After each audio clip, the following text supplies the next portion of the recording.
దేవుని ప్రశస్త నామములో మీ అందరికీ ప్రత్యేకమైన శుభములు, మేలులు, ఆశీర్వాదములు కలుగును కాక. టుడేస్ గాడ్స్ ప్రామిస్, ఈ దిన దేవుని వాగ్దానం.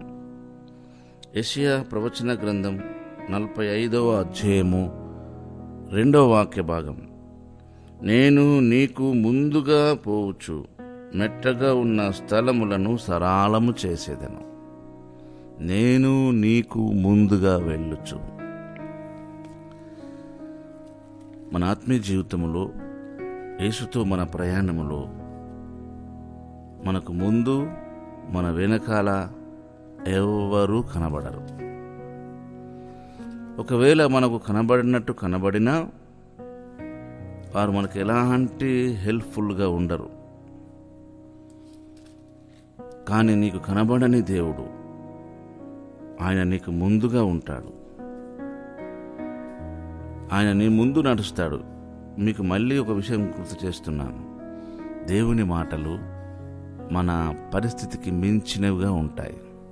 నేను ముందుగా వెళ్ళుచు మెట్టగా ఉన్న స్థలములను సరాలం చేస్తానన్నాడు ఆయన. మన పితరులకు ముందు నడిచిన దేవుడు, మన పితరులకు ముందు నడిచాడు. ఈ మాటలు నిర్గమకాండము 13వ అధ్యాయంలో 20వ వాక్యము నుంచి మీరు గమనించండి.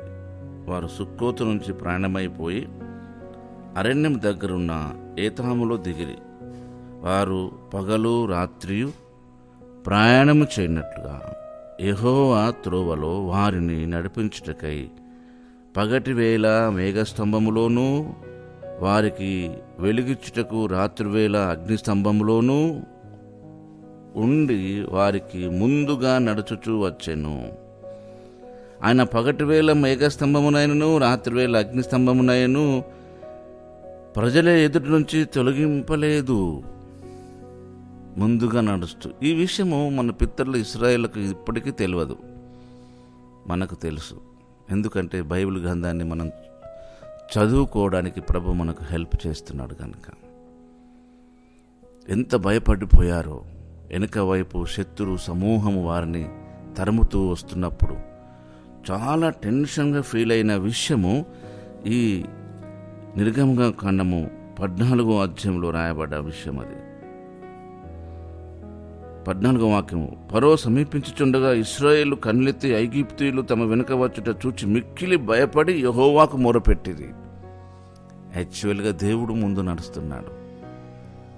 వారు వెనుక వస్తున్న వారిని చూచి భయపడిపోయారని దేవుడు, ముందు నడిచే దేవుడు ఏం చేశాడో మీరు 14వ అధ్యాయము 19వ వాక్యం చూడండి. నిర్గమకాండం. అప్పుడు ఇశ్రాయేలు ఎదుట సమూహమునకు ముందు నడిచిన దేవదూత వారి వెనుకకు పోయి వారిని వెంబడించెను అని రాయబడ్డది. వెనుక వైపు వస్తున్న వారిని చూసి భయపడుతున్నారని చెప్పేసి ముందు నడిచే దేవదూత వెనక్కి వెళ్ళి ఉన్నది. ఆ మాట గమనించండి 19వ వాక్య భాగంలో. ఆ మేఘస్తంభము వారి ఎదుటి నుండి పోయి వారి వెనుక నిలిచెను. అది ఐగుప్తుల సేనకు ఇశ్రాయేలు సేనకు నడుమ ప్రవేశించెను. అది మేఘమును గనక వారికి చీకటి కలిగాను.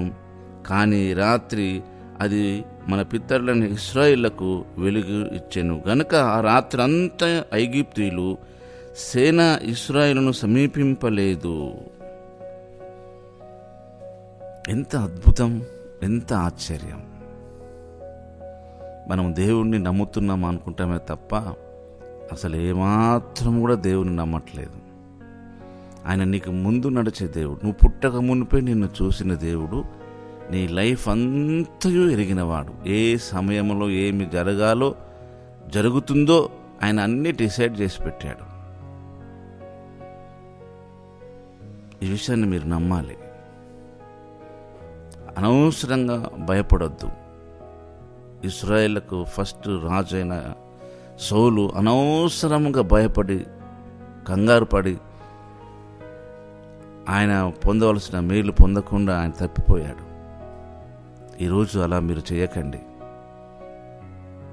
దేవుడు మీ ముందు నడుస్తున్నాడు. మీ జీవితంలో ముందుంటాడు. ఆయన మీ కష్టంలో ముందుంటాడు. ప్రభువు నమ్ముకున్నంత మాత్రాన అన్ని మేలులే జరగాలని కాదు. కొన్నిసార్లు మీకు కష్టము, శ్రమ, నష్టం కూడా జరగాలి. దాని ద్వారా ఒక లెసన్ నేర్పించాలి దేవుడు. మీకు ఎంత కష్టం అవుతుంటుందో అంతగా మీరు గెలుపును అనుభవిస్తూ ఉంటారు. ఎంతగా గతాన్ని మర్చిపోతూ ఉంటారో అంతగా దేవునిలో వృద్ధి చెందుతుంటారు. ఎంతగా మీరు మీ ఇష్టాన్ని దేవునికి అప్పగించుకుంటుంటారో అంతగా దేవుని కొరకు బ్రతకాలనే ఆలోచన కలిగి ఉంటాం. కనుక ధైర్యంగా ఉండండి. ఆయన మీ ముందే కాదు, మీ వెనకాల కూడా ఉన్నాడు, మీతో ఉన్నాడు. ఆయన చెయ్యి మీ పైన ఉంది. 23వ కీర్తనలో దావీదు గారి అనుభవమే మన అనుభవం. గడాంధకారపు లోయలో నువ్వు సంచరించినా ఆయన నీకు తోడుగా ఉండేవాడు. నీ బతుకు దినములన్నీ ఆయన కృపాక్షేమములే నీ వెంట వస్తాయి. పరిశుద్ధుడు అయిన మా తండ్రి, ప్రేమ కలిగిన మా దేవా, నీకు వందనాలు. నమ్మదగిన వాడు, నీ మాటలు నెరవేర్చుటకు సిద్ధహస్తుడవు, మాట ఇచ్చిన దేవుడవు. కనుక ఈ మాటను మా జీవితం నెరవేర్చండి, మహిమ పొందమని యేసు నామములోనే ఈ ప్రార్థన అడిగి వేడుకుంటున్నాం తండ్రి. ఆమేన్.